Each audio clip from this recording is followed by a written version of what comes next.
त्यांनी कमवलेला पैसा हा भारतामध्ये पाठवला जातो.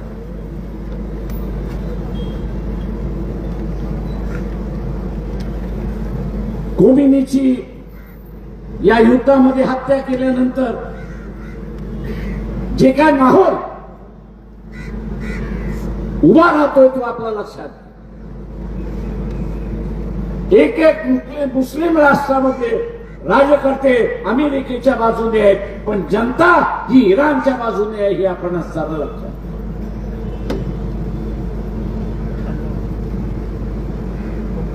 हे युद्ध असंच चालू राहिलं तर इथल्या भारत सरकारने असताना त्याच्यावरती विचार केला पाहिजे होता असं मी त्या ठिकाणी मानतो.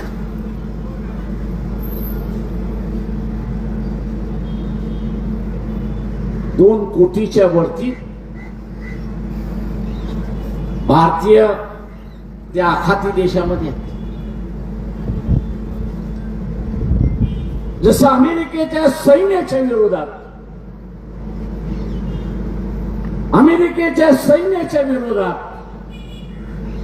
ज्या पद्धतीने असताना तिथल्या मुस्लिम राष्ट्रांमध्ये राग पेटून उठलाय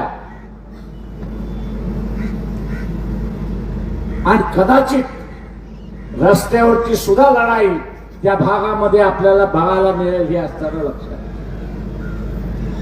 आणि त्यामध्ये मोदींचा काही सहभाग असेल तर या 2 कोटी भारतीयांचे सुद्धा आयुष्य धोक्यात आहे हे आपण असं लक्षात घ्या. याची मला जाणीव आहे की RSS आणि इस्रायल यांचे घनिष्ठ संबंध आहे.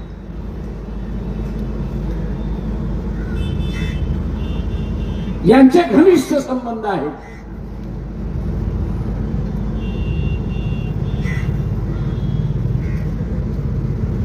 ते संघटनेचे संबंध आहेत, देशाचे संबंध नाही.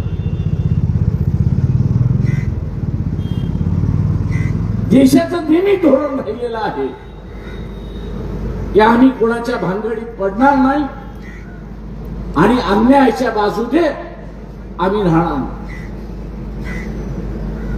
कुठल्या देशाच्या भानगडीमध्ये आम्ही पडणार नाही आणि कुठल्या अन्याय करणाऱ्याच्या बाजूने आम्ही राहणार नाही ही भूमिका आपली राहिली.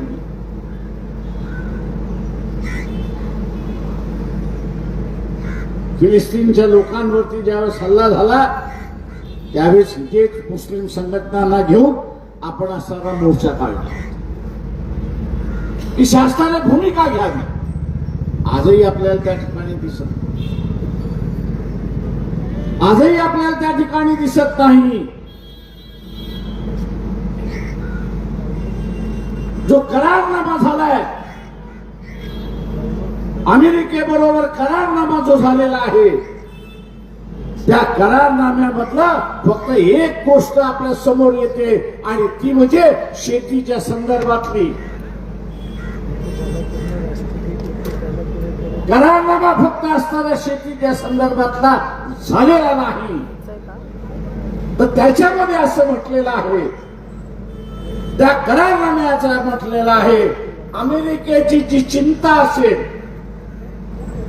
अमेरिकेचं जे परराष्ट्र धोरण असेल,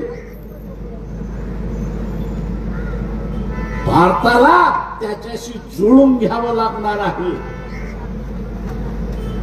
भारताला काय करावं लागणार तर त्याला जुळवून घ्यावं लागणार हे लक्षात घ्या. आणि म्हणून इथला असताना मोहन भागवत यांना असताना आम्ही विचारतोय आणि म्हणून मोहन भागवत यांना आम्ही असताना विचारतोय की हे युद्ध वाढलं तर भारताचा सैनिक